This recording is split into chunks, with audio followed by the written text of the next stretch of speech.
안녕하세요. 저는 30대 중반을 넘어가고 있는 여자입니다. 평소 유튜브라고는 관심도 없던 저인데 어느 날 친구가 여기에 저랑 비슷한 사연이 많다고 소개해 주더라고요. 그래서 처음엔 설문하는 마음으로 채널을 찾은 저는 날밤 새워 사연들을 들었답니다. 사연 하나하나에 많은 공감과 답답함, 그리고 통쾌함을 느끼며 피곤한 줄도 모르고 들었네요. 그러다 문득 내가 겪은 얘기도 사연으로 적어보고 싶다는 생각이 들었어요. 그래서 용기를 내 사연을 보내니 부족하더라도 많은 이해 부탁드리며 이야기를 시작해볼게요. 저와 남편은 맞선으로 만난 사이였어요. 너 이번에 잘하고 와야 한다. 의사야 의사. 집은 좀 볼 거 없어도 직업이 좋잖니. 네 아빠 알지? 의사, 검사, 판사, 사자 사위 기다리는 거. 웬만큼 괜찮다 싶으면 그냥 결혼해. 네 나이도 곧 30 중반이야. 너 나이 더 먹으면 초혼자리는 힘들어 얘? 엄마의 지겨운 잔소리를 들으며 나간 낯선 자리. 기대라곤 눈꼽만큼도 하지 않았던 저입니다. 사실 무슨 기대감이 있겠어요? 조건 맞춰 하는 낯선, 그렇고 그런 대화나 하다 끝나겠구나 싶었어요. 그런데 기대가 너무 없었던 탓일까요? 생각보다 괜찮은 남편의 모습에 호감이 확 생기더군요. 좋은 예감 속에 시작된 맞선은 즐거웠어요. 대화도 잘 통하고요. 남편도 그렇게 느꼈는지 식사가 끝나고 가볍게 술 한잔 어떠냐고 묻더라고요. 전 좋다고 했고 남편은 저를 고급 와인바로 안내하더라고요. 분위기가 좋아서 그런지 와인도 맛있었어요. 저기 괜찮으시다면 결혼을 전제로 진지하게 만나고 싶습니다. 네? 저 사실 맞선 자리가 많았고 앞으로도 많을 겁니다. 근데 지금까지도 그랬고 앞으로도 희선씨같이 대화도 잘 통하고 조건도 맞는 여자 없을 것 같아서요. 그리고 무엇보다 외모가 제 스타일이세요. 들어오시는데 정말 예쁘시다고 생각했습니다. 서두르는 감이 있다 생각하시겠지만 그래도 제 입장에선 희선씨 놓치고 싶지 않네요. 희선씨도 괜찮으시다면 결혼을 전제로 만나다 결혼을 하고 싶습니다. 첫 만남에 결혼을 권하는 이 남자. 남들은 어떻게 생각할지 몰라도 저는 좋았어요. 거듭된 맞선에 지칠 대로 지쳐있기도 했고 어차피 조건 맞춰서 해야 하는 결혼, 남편처럼 잘 맞는 사람을 만날 수 있을까 하는 생각이 들었어요. 그리고 결혼을 전제로 만나보는 것이지 당장 결혼을 하는 것도 아니니 손해볼 것도 없다는 생각이 들기도 했고요. 저의 승낙에 저희는 진지하게 만나보기 시작했고 그와의 짧은 연애는 생각보다 더 좋았습니다. 섬세하고 다정한 남편은 저에게도 잘했지만 저희 부모님께도 잘했습니다. 그런 남편의 모습에 저는 결혼을 마음먹었고 만난 지 4개월이 되었을 때 결혼 준비를 시작했습니다. 준비 과정도 순조로웠어요. 당연했죠. 원하는 자리, 원하는 평수의 상가를 매입해 병원 개원 준비도 시작했고 40평대 아파트, 외제차까지 그 모든 것을 저희 부모님이 해주셨으니까요. 사전에 약속된 사항이라 저도 대수롭지 않게 생각했어요. 모든 것을 시어머니의 권유대로 공동명의로 진행할 때도 저는 그러려니 했습니다. 그 당시 저는 당연히 이혼은 생각지도 않았고 그렇게 명예 문제로 얼굴을 붉히기 싫었으니까요. 그런 제 호의가 만만해 보였던 걸까요? 연애 시절 시어머니는 다정하진 않으셨어도 사람을 귀찮게 하는 사람은 아니었어요. 오히려 무관심에 가까웠죠. 생전 먼저 연락을 하시는 일도 없었고 어쩌다 통화를 하게 돼도 용건만 간단히 말하시고 끊으시곤 했어요. 하지만 결혼을 하고 난 뒤 어머님은 완전히 다른 사람이 되어 있었습니다. 희선아, 오늘 퇴근 몇 시에 하니? 저 오늘은 일찍 퇴근해요 어머님. 한 5시쯤이요. 잘 됐구나. 퇴근하고 집에 좀 들르거라. 온 김에 저녁도 같이 먹고. 아, 네 어머님. 신혼여행에서 돌아와 첫 출근을 한 날, 저는 어머님의 호출에 시댁으로 향했습니다. 갑작스런 호출에 당황스럽긴 했지만 혼자 계신 시어머님이 많이 적적하신가 보다 했습니다.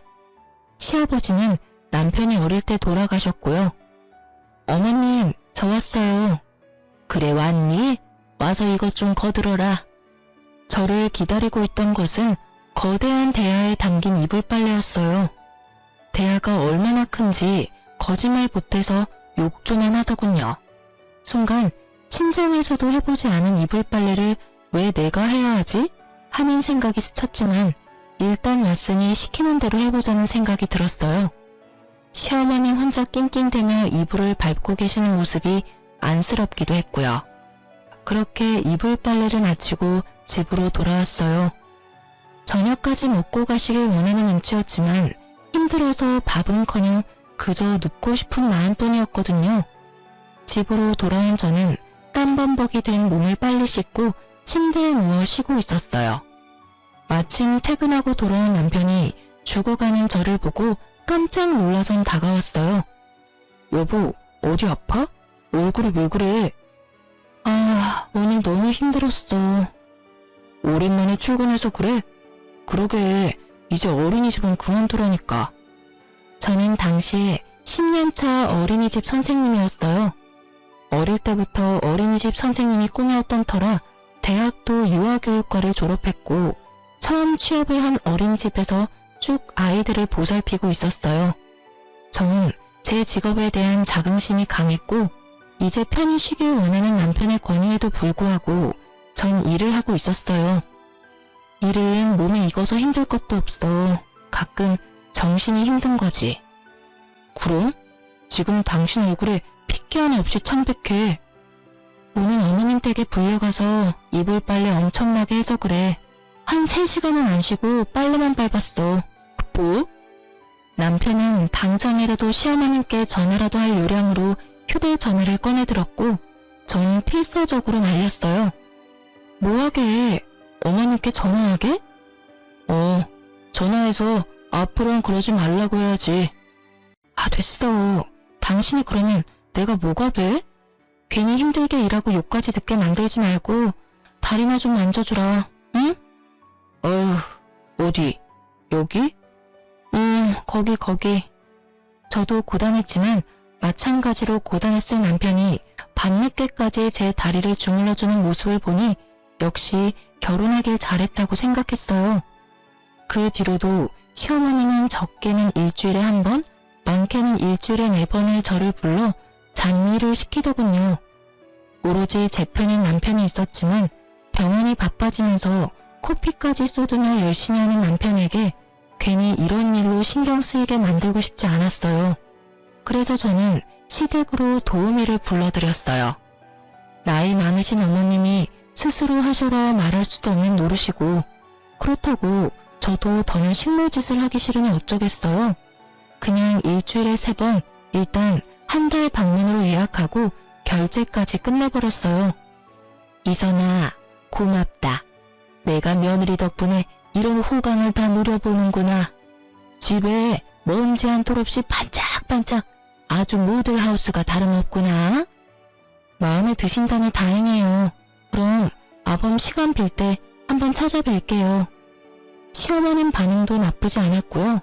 저는 오랜만에 주어진 자유에 그간 쌓였던 피로를 풀며 아주 평화로운 시간을 보내고 있었어요. 하지만 그 평화는 오래가지 않았죠. 여보, 1,100만 원 결제, 이거 뭐야? 아, 그거? 어머님 댁에 도우미 보내드렸어. 한 달치 선불로 결제했거든. 뭐? 당신이 급한 일 있으면 쓰라고 준 카드로 결제했어. 어머님이 하루가 멀다고 불러서 이 일 저 일 시키시는데 도저히 안 되겠더라고. 그렇다고 전 못해요. 어머님이 다 하세요. 이럴 순 없잖아. 그래서 당신 카드로 결제했어. 어머니 당신 집에 쓴 돈인데 아까워? 아니야. 네, 저는 도우미분 급여를 남편 카드로 결제했어요. 친정에 돈이 많을 뿐이지 제 월급은 많지 않았고 시댁 일인데 굳이 제 쥐꼬리 같은 월급을 쓸 필요는 없잖아요. 이럴 때 쓰려고 코피 쏟아가면서 일하는 거 아니겠어요? 당황하는 남편을 보며 이건 좀 심한가? 하는 생각이 들었지만 시어머님의 행동으로 봤을 때 이대로 뒀다간 저를 종부리듯 부려먹을 것이 자명했기에 저는 더 당당하게 나가기로 했습니다. 다음날 남편에게 이러한 사실을 전해들은 시어머니가 노발대발하며 전화하셨더라고요. 예, 넌 생각이 있니 없니? 하나밖에 없는 내 의사 아들이 밤낮 없이 피땀 흘려 버는 돈으로 사람을 보내? 넌 친정에서 그렇게 가르쳤니? 남편 돈으로 사치하면서 그렇게 살라고 가르쳤어? 네, 어머님. 저희 친정에선 이렇게 가르쳤어요. 뭐? 저희 친정에선 작은 일에 괜히 힘들이지 말고 돈으로 해결할 수 있으면 돈으로 해결하는 것이 가장 현명하다. 이렇게 가르쳤어요. 그래서 전 가르친 대로 아범 돈으로 도움이 불러드렸고요. 어머님 말씀대로 하나밖에 없는 의사들이 밤낮 없이 피땀 흘려 돈을 버는 이유가 뭐겠어요? 다 자기랑 자기 가족 잘 먹고 잘 살려고 그러는 거 아니겠어요? 자기야 좋은 차, 좋은 집, 병원 원장까지 됐으니 그 정도는 성공했고 나머진 어머님하고 저뿐인데 어머님은 집안일이 힘드시고 저는 그런 어머님을 돕느라 힘이 드니 어쩌겠어요? 어머님께 일어난 일은 돈으로 해결이 가능하고 마침 의사들은 돈을 잘 버니 돈으로 쉽게 해결하는 수밖에요. 그리고 어머님도 좋아하셨으면서 왜 이제 와서 이러세요? 설마 제 돈은 안 아까우시고 아들 돈은 아까워서 이러시는 거 아니시죠? 그럴 리가 있니? 생각보다 금액이 너무 커서 그래. 300만 원이 누구 집에 이름도 아니고 그냥 네가 와서 슬쩍슬쩍 도와주면 되는 것을.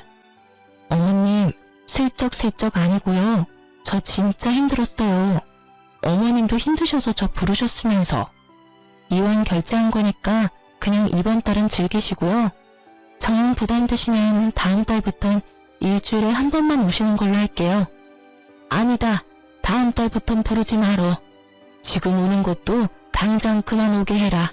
환불해. 그래요? 그럼 환불이 가능한지 한번 알아볼게요. 근데 어머님, 저 예전처럼 자주 가서 못 도와드려요. 저도 이제 일이 바빠져서. 그러지 말고 그냥 도움해본 도움 받으세요. 일주일에 한 번이면 금액도 크지 않아요, 어머님. 됐다. 너도 부를 일 없을 테니 빨리 환불이나 해. 이렇게 첫 번째 시어머님과의 전쟁은 저의 승리로 끝이 났습니다. 그날 이후 시어머님은 저를 부르지 않았어요. 그야말로 평화로운 날의 연속이었죠. 시댁 때문에 스트레스 받을 일이 없으니 남편에게 더 잘하게 되고 저에게 대접받은 남편은 더욱 힘내서 병원을 꾸려나갔어요. 그러면서도 쉬는 날이면 저와 산책도 하고 좋은 곳에서 외식도 하곤 했어요. 더할 나위 없이 행복했어요. 제가 꿈꾸던 결혼 생활이었죠. 물론 일주일에 한두 번은 시어머님께 안부 전화도 드렸어요. 그때마다 시어머님의 목소리가 좋진 않았지만 크게 신경 쓰지 않았어요. 그저 아직 많이 섭섭하신가 보다 하고 생각했어요. 그러던 어느 날 남편이 달력을 보다 화들짝 놀라며 저를 부르더군요. 여보. 왜 그래? 내일 아버지 제사야. 어쩌지? 어쩌긴 어째. 마침 나도 내일 연차니까 가서 준비하면 되지. 나 내일 VIP 상담 있어. 아마 바로 시술 진행하지 싶은데. 그게 말이 좋아야 시술이지. 수술 시간만큼 걸려서 늦지 싶어. 어쩔 수 없지 뭐. 나라도 가서 해야지. 힘들 텐데. 내가 최대한 빨리 끝내고 갈게. 그래, 알겠어. 시집오고 처음으로 지내는 아버님 제사이기에 저에게도 의미가 컸어요. 거기에다 어머님 기분도 좀 풀어드릴 겸 혼자 인터넷에 검색을 해가며 장을 봐서 시댁으로 갔어요. 어머님, 저 왔어요. 왔니? 어머님, 어디 아프세요? 어머님은 마스크를 끼고 누워 계셨어요. 머리엔 젖은 수건도 한 장 올리시고요. 말할 기운도 없으셨는지 기침 소리를 내면서 말했죠. 몸살이 왔는지 안 아픈 곳이 없구나. 열도 나는 것 같고. 어머, 어떡해요. 병원 다녀오셨어요? 그럼 약도 얼마나 독한지 정신이 몽롱한 게 어지러워서 누워있었어. 약기운이 퍼져서 그러는가 봐요. 한숨 주무세요. 음식은 제가 어떻게든 해볼게요. 네가 할 수 있겠니? 최선을 다해볼게요. 어제 남편과 통화할 때까지만 해도 멀쩡하던 사람이 갑자기 아프다니 의심쩍은 부분이 있었지만 본인이 아프다니 어쩌겠어요? 저는 얼른 음식을 준비하기 시작했어요. 처음 해보는 제사 음식이지만 침정에서 어깨너머로 본 것이 도움이 되더군요. 대충 순서는 알고 있으니 크게 우왕좌왕할 일도 없었고요. 그런데 계속해서 일어섰다 앉았다 해서 그런가 배가 자꾸 아프더라고요. 화장실 가고 싶은 배가 아니라 꼭 생리통같이 아랫배가 콕콕 쑤시는 느낌이요. 콕콕 쑤시던 배는 어느새 쿡쿡의 강도가 되었고 전 어떻게 음식을 다 만들었는지 모르겠어요. 어머님은 코를 골며 주무시다가 제가 음식을 다 만들고 뒷정리까지 마치니 그제야 자리에서 일어나셔서 제가 만든 음식을 둘러보시더라고요. 뭐 처음 치곤 잘했네. 우리 아들도 곧 온다고 하니 우리가 상을 차려놓자꾸나. 우리 아들 오면 바로 시작할 수 있게. 그렇게 전 어머님을 도와 제사상을 차렸어요. 차리는 와중에 집에 들어선 남편이 제 얼굴을 보고 화들짝 놀래더라고요. 여보, 어디 아파? 어? 왜? 얼굴에 핏기 하나 없어. 이러다 진짜 쓰러지겠다. 얼른 가서 좀 누워. 어머니는 이 사람 이렇게 될 때까지 뭐 하셨어요? 이 사람 얼굴 좀 보세요. 아까까진 괜찮았는데 갑자기 왜 그러니 너? 사실 아까부터 배가 좀 아파서요. 나머지 좀 부탁해. 나 당신 방 가서 좀 누워있을게. 걱정하지 말고 얼른 가서 쉬어.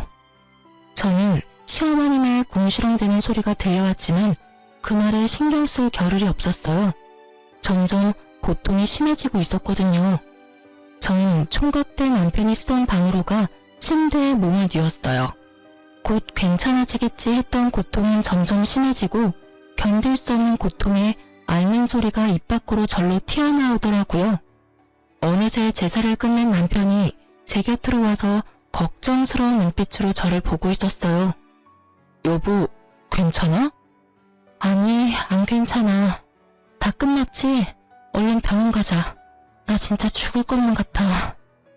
더는 못 참겠다며 몸을 일으키는 순간 아래쪽에서 울컥한 느낌과 함께 참을 수 없는 고통이 느껴졌어요. 여보, 왜 그래? 여보, 이거 피 아니야? 제 발밑으로 피가 흘러내리고 있었어요. 저는 급히 병원으로 이송되었고 정신을 잃었어요. 정신을 차렸을 땐 병실이었어요. 저의 손을 잡고 울고 있는 남편과 그 옆에 앉아있는 시무가 보였어요. 저는 몰려오는 졸음에 다시 눈을 감았어요. 등신, 상등신, 어떻게 자기 몸에 애가 들어선 줄도 모르고. 어머니, 그만하세요. 졸음이 몰려왔을 뿐이지 잠이 든 건 아니었기에 전 모든 얘기를 듣고 있었죠. 임신을 했었다는 사실과 유산을 했다는 사실도 충격이었지만 시어머니의 말이 더 충격이었어요. 당장이라도 일어나서 어떻게 말씀을 그렇게 하시냐 따지고 싶었지만 더 들어보기로 했어요. 그만하긴 뭘 그만해? 어디 내가 틀린 말했니? 여자가 어떻게 자기 뱃속에 아기가 생긴 줄도 몰라? 아니, 몰랐다고 쳐. 아무리 그렇다고 한들 배가 그렇게 이상하고 아프면 빨리 병원에 갔어야지. 미련스럽게 그걸 다 참고 결국 이사다를 내? 존귀한 집의 유산이 웬 말이냐? 혹시라도 아들이었으면 원통에서 어째? 저 등신 같은 게 곰처럼 미련해서는 하여튼 하나부터 열까지 마음에 드는 구석이 없어. 마음에 드는 구석이. 남편도 충격이 큰지 아무 말도 하지 않더라고요. 그 뒤로도 온갖 모욕적인 말들이 시어머님 입을 통해 흘러나왔지만 그 목소리가 점점 흐릿해지더니 약기운에 잠이 들었는지 눈을 떠보니 아무도 없더군요. 그저 눈물이 흘러나왔습니다. 아기를 잃은 것도 하늘이 무너질 것만 같은데 왜 제가 그런 소리를 들어야 하는지 이해할 수도 없고 이해하고 싶지도 않았어요. 그렇게 하염없이 눈물만 흘리고 있는데 신랑이 들어오더라고요. 여보, 언제 일어났어? 괜찮아? 내가 왜 그런 얘기를 들어야 해? 응? 그게 무슨 말이야? 내가 왜 그런 얘기를 들어야 하냐고. 나 어제 어머님 하시는 말 다 들었어. 제 말에 크게 당황한 남편이 안절부절 못하다가 저를 꼭 안아줬어요. 내가 다 미안해. 그렇지 않아도 많이 놀라고 힘들 텐데 그런 말까지 듣게 해서. 어머님도 많이 속상하셔서 그래. 말은 안 했지만 손주 기다리신 눈치였어. 내가 앞으로 더 잘할 테니까 다 잊어. 힘들겠지만 다 잊고 새로 시작하자. 그런 말을 들었는데 어떻게 잊어. 난 앞으로 어머님 뵐 자신 없어. 그래, 당신 맘 풀릴 때까지 안 봐도 돼. 당신 하고 싶은 대로 다 해도 되니까 마음 풀어, 응? 당신한텐 미안해. 당신도 아기 기다렸을 거 아니야. 아니야, 난 아기보다 당신이 더 소중해. 그러니까 난 신경 쓰지 말고 당신이나 신경 써. 알겠어. 전 남편의 다정한 위로 덕분에 빨리 자리를 털고 일어날 수 있었어요. 늘 바쁜 남편이었지만 틈틈이 전화와 문자로 저를 신경 써주곤 했어요. 가끔 쉬는 날이면 친정에 같이 가서 하룻밤 자고 오는 날도 있었고요. 정신이 없는 저를 대신에 친정도 잘 챙겨왔더라고요. 지극정성으로 잘하는 남편을 보니 저도 화가 많이 누그러들었어요. 그리고 저도 시어머님께 연락 한 통 안 했지만 시모도 저에게 연락 한 통 없으신 걸 보니 많이 미안해서 그러신가 보다 하고 생각했죠. 그래서 저는 2번 다시 보지 않겠다던 제 다짐을 굽히고 다가오는 제사에 시댁으로 가기로 했어요. 다음 주 또 제사 있지? 그땐 나도 갈게. 정말? 그래, 당신이 이렇게나 노력하는데 나도 노력해야지. 정말이지? 고마워. 여보, 그렇지 않아도 어머니가 많이 미안해하고 계셔. 그땐 너무 속상해서 그랬다고. 앞으로 내가 더 잘할 테니까 당신도 앞으로. 알겠어. 우리 진짜 잘 살자. 물론이지. 어린아이처럼 기뻐하는 남편을 보며 저는 마음을 돌려놓길 잘했다고 생각했어요. 그날이 오기 전까진요. 시간은 빠르게 흘러 제삿날이 되었고 전 시댁으로 향했어요. 배를 누르려는데 대문이 열려있길래 전 그냥 문을 열고 들어갔어요. 낮 동안은 현관문은 잠그지 않고 계시는 걸 알던 터라 현관문을 열고 들어갔어요. 어머님, 저 왔어요. 왔니? 웃으며 TV를 보던 시어머니는 저를 보더니 굳은 표정으로 갑자기 마스크를 끼셨어요. 그리고는 어색하기 짝이 없는 연기를 하시더라고요. 아이고, 머리야, 몸이야. 왜 그러세요? 또 아프세요? 비아냥거리는 제 물음에도 어머님은 꿋꿋하게 연기를 이어나가셨어요. 그러게나 말이다. 저번에 그런 일도 있고 이번에는 나도 좀 거들려고 했는데 도저히 안 될 것 같아. 눈에 뻔히 보이는 연기에 저는 그저 웃음만 났어요. 아, 그러세요? 어쩔 수 없죠. 쉬세요. 그래도 될까? 그럼 부탁 좀 하마. 저는 이제서야 명확해졌어요. 시어머님은 저한테 미안한 것이 전혀 없는 사람이라는 것을요. 그리고 제가 아무리 노력한다고 한들 바뀔 사람이 아니라는 것을요. 전 휴대전화를 꺼내 엄마에게 전화했어요. 여보세요? 엄마, 난데 오늘 여사님 계시지? 늘 계시지. 여사님은 왜? 내가 주소 보내줄 테니까 그리로 여사님 좀 보내줘. 급하게 제사 음식 준비해야 하는데 나 혼자는 무리야. 이런 일까지 부탁해서 미안하다고 꼭 전해주고. 그런 걱정하지 말고 주소나 보내. 그런 사실 알면 내가 가지 말라고 해도 여사님이 간다고 난리치실 게다. 고마워. 문자 바로 보낼게. 그렇게 불이 나게 오신 여사님은 저의 부탁에 따라 재료를 다듬어 주셨어요. 부치고 삶고 굽고 끓이는 것은 제가 하고요. 여사님께서는 다 해주신다고 했지만 그래도 제사 음식인데 제 손으로 마무리하고 싶었어요. 시어머님은 미워도 남편은 사랑했으니까요. 마지막 탕국에 불을 껐을 때 시어머님은 하품이 늘어지게 하며 방에서 나오시더군요. 다 했니? 어머, 누구세요? 전 시어머님의 말을 무시하고 여사님을 먼저 돌려보냈어요. 여사님, 고생 많으셨어요. 밖에 택시 기다리니까 빨리 가보세요. 여긴 제가 알아서 할게요. 감사해요. 여사님이 돌아가신 후 시어머님은 저를 붙잡고 불같이 화를 내시기 시작했어요. 너 설마 제사 음식을 딴 사람 손에 맡겼니? 네, 도저히 저 혼자서는 못해서요. 너 제정신이니? 어떻게 다른 것도 아니고 제사 음식을 남의 손에 맡겨? 제가 큰 잘못을 한 것이었을까요? 전 아무리 생각해도 제가 잘못한 것을 모르겠더라고요. 그래서 전 참지 않고 할 말을 했습니다. 그러면 어떡해요? 어머님은 너무 편찮으셔서 손가락 하나 까딱하실 힘도 없으시고 저도 유산하고 망가진 몸이 아직 돌아오지도 않았어요. 그렇다고 제사를 미룰 수도 없는 노릇이니까요. 하나부터 열까지 다 여사님께서 다 해주신다는 거 그건 아닌 것 같아서 재료 손질만 부탁드렸어요. 그것도 그렇게 큰 잘못인가요?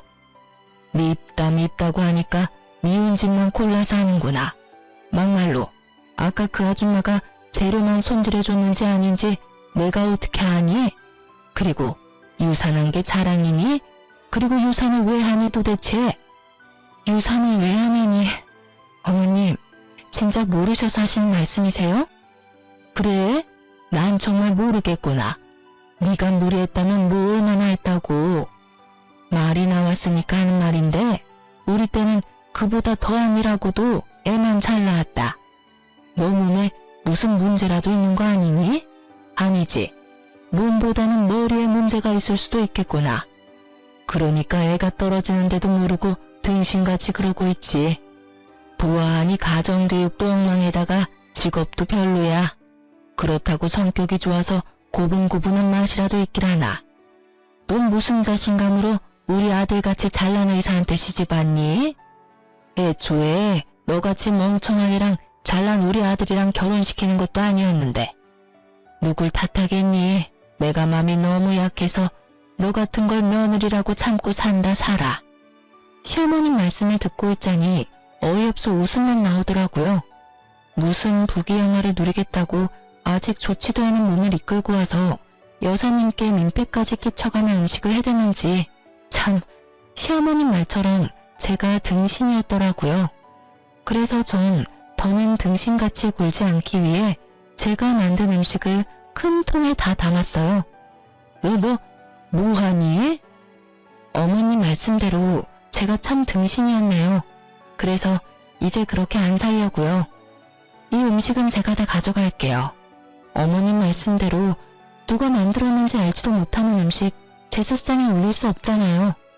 이건 제가 다 가져갈 테니까 음식 준비는 어머님이 알아서 하세요. 뭐라고? 그리고 이 등신 같은 미련한 며느리는 이만 가볼게요. 전 어머님이 절 이렇게나 미워하고 싫어하시는 줄 모르고 어렵게 마음 돌려왔는데 이제 그딴 짓 하지 않으려고요.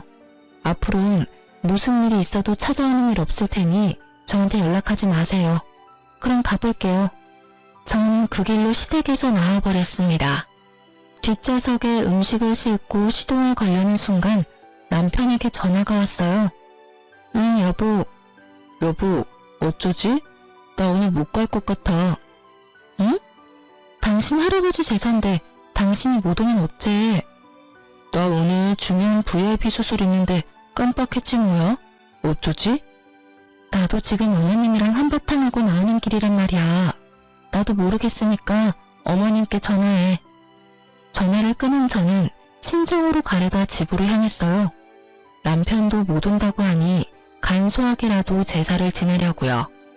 제사 그게 뭐라고. 지금 생각하면 저 자신이 참 한심한데 그땐 최소한의 도리라도 하고 싶었어요. 그렇게 저는 집으로 돌아와 혼자 제사를 지내고 잠이 들었어요.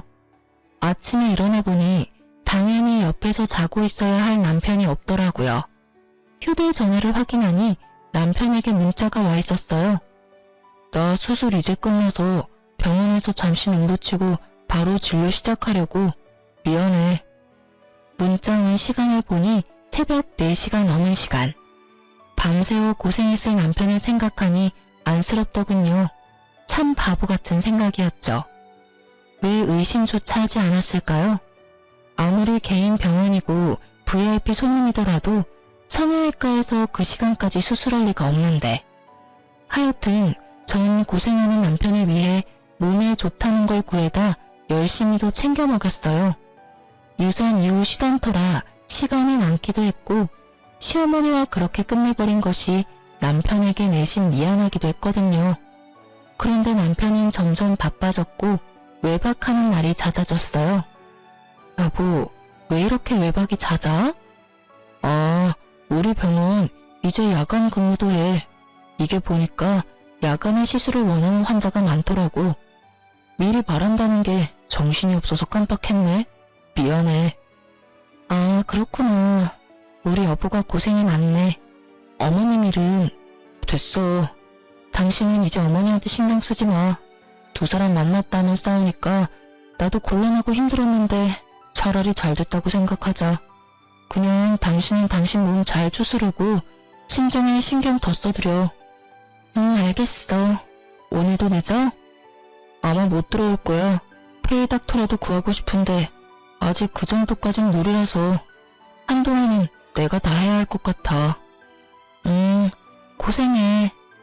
외박이 잦아지니 저도 의심이 되긴 했지만 병원 때문이라 하니 그런 줄만 알았어요. 집에 와서 잠만 자고 나가는 날들이 많아지고 가끔 집에서 쉬는 날에도 잠만 자더라고요. 대화는 사라지고 남편의 다정한 모습은 점점 사라졌어요. 아니, 사라졌을 뿐 아니라 변해갔어요. 당신 살쪘어? 나? 그런가? 아닐 텐데. 왜? 나 돼지 같아? 아니, 그 정도는 아닌데 관리 좀 해야겠다. 살도 좀 찐 것 같고 피부도 처지는 것 같네. 그래? 마사지라도 받아야겠다. 당신 카드 좀 쓸게. 당신 돈 없어? 병원에 기계 새로 들여서 나도 힘들어. 아, 나도 고정적으로 나가는 게 있으니까. 아, 알겠어. 내 돈으로 알아서 할게. 일을 쉬고 있으니 수입은 없는데 생활비부터 시댁 용돈까지 다 제 통장에서 나가니까 순식간에 통장 잔액이 비더라고요. 결혼 초반엔 신랑도 수입이 일정치 않았으니 제가 모든 걸 맡아서 해결했었거든요. 아무것도 모르는 남편이 그런 식으로 말하니 섭섭하긴 했지만 남편도 오죽 힘들면 저럴까. 그렇게 남편을 이해하려 애썼어요. 그러던 어느 날 엄마에게 전화가 왔어요. 엄마. 요새 박서방 무슨 일 있니? 왜? 무슨 일이라니? 요즘 통 연락도 없고 해서 내가 전화했더니 받지도 않고 혹시나 무슨 일 있나 해서. 아, 요즘 야간 진료도 혼자 도맡아 하느라고 바빠서 그런가 봐. 나도 요즘 얼굴 보기 힘들어. 그랬구나. 어쩐지. 2주에 한 번은 꼭 네 아빠랑 박서방이랑 낚시 다녔는데 요즘은 연락도 없더라고. 네 아빠 내심 섭섭한 눈치였는데 내가 말해줘야겠네. 자위 요즘 엄청 바빠서 그렇다고. 하여튼 네가 병원으로 옷도 좀 챙겨가고 해. 박서방 힘들겠다. 그렇지 않아도 오늘 가보려고 했어. 이틀째 못 들어오고 있어서 옷이라도 주고 오려고. 그래, 너도 몸 잘 챙기고. 사실 그때 어렴풋이 느꼈던 것 같아요. 아, 이 사람이 좀 이상하구나 하고요. 엄마와의 통화가 끝나고 전 미리 챙겨두었던 남편의 옷가지들을 가지고 병원으로 향했어요. 그런데 이게 무슨 일일까요? 병원 불은 꺼져 있고 마침 퇴근하는 간호사들이 나오고 있었어요. 저를 알아본 간호사 한 명이 인사를 건네더라고요. 사모님, 어쩐 일이세요? 원장님 아까 퇴근하셨는데 연락 못 받으셨어요? 아, 지나가는 길에 그냥 잠시 들러봤어요. 근데 혹시 요즘 야간 진료해요? 야간 진료요? 아니요? 저희 야간 진료한대요? 아니, 아는 사람이 새벽까지 하는 야간 진료 병원이 있다길래 혹시나 해서요. 그런 병원도 있어요? 하여튼 저흰 야간 진료 없어요. 그럼 먼저 가볼게요. 네, 고생했어요. 태연한 제 목소리와는 달리 분노에 가득 찬 제 주먹은 부들부들 떨리고 있었어요. 대체 어디서부터 어디까지 거짓이었는지 감도 잡히지 않았어요. 머릿속엔 온갖 더러운 상상들이 뒤섞이며 집까지 어떻게 온 줄도 모르겠더라고요.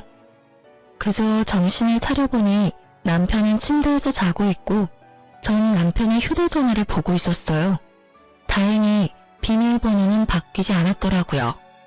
업무적인 문자들 사이 유난히 눈에 띄는 문자가 있었어요. 하 사장님. 그녀와 주고받은 문자를 보는데 눈물이 흘러나왔어요. 보고 싶다, 사랑한다, 어젯밤 너무 좋았다 등등. 사랑하는 연인들이 나눌 법한 내용이었어요. 내용보다 더 기가 막힌 건 문자를 주고받은 날짜였어요. 처음 사적인 문자를 주고받은 건 아버님의 제삿날, 즉 제가 임신한 줄도 모르고 혼자 제사상을 차리다 불쌍한 아기를 하늘나라로 보낸 날이었어요. 그날부터 두 사람의 사적인 문자가 시작되었더라고요. 처음은 정말 환자와 의사 사이에 주고받을 수 있는 간단한 인사치레였어요. 하지만 점점 애정이 묻어나기 시작하더니 결국 사랑한다는 말이 오가더라고요. 그 기점이 할아버지의 제삿날이더라고요. 다른 여자랑 침대에서 그딴 더러운 짓이나 하는 줄도 모르고 전 땀 뻘뻘 흘려가며 제사상이나 차렸다고 생각하니 피가 거꾸로 솟았어요. 전 하 사장의 번호를 적어두고 주고받은 문자를 동영상으로 촬영했어요. 혹시 모르는 상황을 위해 증거를 남겨야 했으니까요. 그리고 세상 모르고 자는 남편을 깨웠어요. 일어나라고. 뭐야. 신경질적으로 잠에서 깬 남편은 제 손에 들린 자신의 핸드폰을 보고 어떤 상황인 줄 눈치를 챈 듯 했어요. 잘못했다고 싹싹 빌 거라는 제 예상과는 달리 남편은 당당하더군요. 그렇지 않아도 얘기하려고 했는데 그걸 못 참고 휴대폰까지 뒤졌어. 그래, 맞아. 나 다른 사람 생겼어. 우리 이혼하자. 뭐? 당신 뭐가 그렇게 당당해? 이혼? 그게 당신 입에서 나올 말이야? 최소한 미안하다는 말이라도 해야 하는 거 아니야? 그래. 미안해. 그러니까 이혼하자. 한숨을 내쉬며 마지못해 사과하는 남편을 보며 참을 수 없는 분노를 느낀 저는 있는 힘껏 남편의 뺨을 내리쳤어요. 이제 됐지? 일단 나 오늘은 나가서 잘게. 흥분 좀 가라앉히면 연락해. 한 대 맞아줬으니 만족하냐는 표정의 남편은 그대로 집을 나가버렸습니다. 그야말로 억장이 무너진다는 것이 이런 심정이었을까요? 전 그대로 자리에 주저앉아 남편이 나간 문을 보며 울었어요. 소리도 질렀다가 숨죽여 흐느끼다가 문득 그러고 있는 제가 한심해 웃었다가 그렇게 미쳐가다 보니 해가 떠오르더라고요. 붉게 빛을 내며 뜨는 해를 보니 제가 처한 상황이 실감이 나며 정신이 번쩍 들었어요. 이러고 있을 때가 아니지 하고요. 일단 전 시어머님께 해주던 금전적인 지원을 다 끊었어요. 마침 한 달치 용돈을 드리던 날이었는데 자동이체를 취소했어요. 돈이 들어올 때가 됐는데 들어오지 않으니 시모한테서 전화가 계속해서 오더라고요. 계속 울리던 전화가 잠잠하다 싶더니 집으로 직접 찾아오셨더라고요. 비밀번호는 어떻게 알았는지 당당하게 문까지 열고 저를 노려보고 계셨어요. 남편이고 시어머님이고 뭐가 저리 당당한지 헛웃음이 나더라고요. 너 지금 웃니? 울 순 없어서요. 무슨 일이세요? 너 왜 전화 안 받니? 그리고 돈은 왜 안 붙이니? 오늘 돈 붙이는 날인 거 잊었니? 시댁에 할 도리를 못하면 돈이라도 제때 보내야 할 거 아니냐. 어머님, 저한테 돈 맡겨두셨어요? 그게 왜 네 돈이야? 엄연히 내 아들 돈이지. 아니요. 이때껏 어머님 드린 용돈, 그거 제 돈으로 드린 거였어요. 어찌 되었든 그 돈이 그 돈 아니니. 됐고, 얼른 돈이나 붙이거라. 제가 왜요? 저 돈 없어요. 저의 태도에 시어머님은 노발대발 저한테 화를 내더라고요. 저는 그러든가 말든가 남편에게 전화를 걸어 얼른 집으로 오라고 했죠. 시어머님은 그런 저를 보며 더욱 언성을 높이며 호통을 쳐댔지만 전 아무런 대꾸도 하지 않고 그저 보고만 있었어요. 근처에 있었는지 남편이 빨리도 왔더라고요. 당신 어머님 좀 데리고 가줄래? 나한테 돈 내놓으라고 하는데 내가 참 어이가 없어서. 내가 당신 집안 ATM 기기야? 왜 나한테 와서 돈을 달래? 어머니, 가세요. 저년 저거 말하는 꼴 좀 봐라. 아들 너 진짜 저딴 년이랑 살아야겠니? 참나. 당신도 들었지? 내가 이딴 취급까지 받았는데 순순히 이혼해줄 것 같아? 이혼? 이혼이라니 무슨 말이니? 나가서 말씀드릴 테니 얼른 나오세요. 다시는 찾아오지도 마시고요. 얼른 모시고 가. 이 이상 선 넘으면 죽을 때까지 이혼 안 해줄 테니까 그렇게 알고. 저의 협박과도 같은 으름장에 남편은 시어머님을 끌고 가다시피 데리고 나갔어요. 저는 다시 정신을 차리고 적어두었던 내연녀의 번호를 찾아 전화를 걸었어요. 저의 전화를 받은 그 여자는 많이 당황하더라고요. 저 역시 당황스러웠어요. 알고 보니 이 여자 엄청난 재력가더라고요. 남편이 당당한 것엔 이유가 있었어요. 거기에다 남편이 이미 이혼을 마친 돌싱남으로 알고 있었어요. 산 넘어 산이라더니. 남편의 거짓말은 어디까지일까요? 제가 알던 남편은 대체 누구였던 걸까요? 전 온몸에 소름이 끼치더라고요. 그러면서 묘수가 떠올랐어요. 그날 저녁 저의 호출에 남편이 집으로 왔어요. 당신 이미 이혼했다고 거짓말했다며? 당신이 그걸 어떻게... 설마 그 여자랑 통화했어? 그럼 내가 그 문자도 다 봤는데 전화번호도 안 적어뒀을 거라 생각했어? 미쳤어? 그 사람한테 뭐라고 했어? 설마 다 말한 건 아니지? 미치긴 당신이 미쳤네. 아직도 상황 판단이 안 돼? 어디서 큰 소리야? 무릎 꿇고 빌어도 될까 말까 하는 상황에. 원하는 게 뭐야? 집, 차, 병원, 결혼할 때 우리 집에서 해줬던 모든 거 다 내 명의로 바꿔. 병원은 그냥 당신이 나한테 비싸게 사. 어차피 의사질은 계속 해야 할 거 아니야.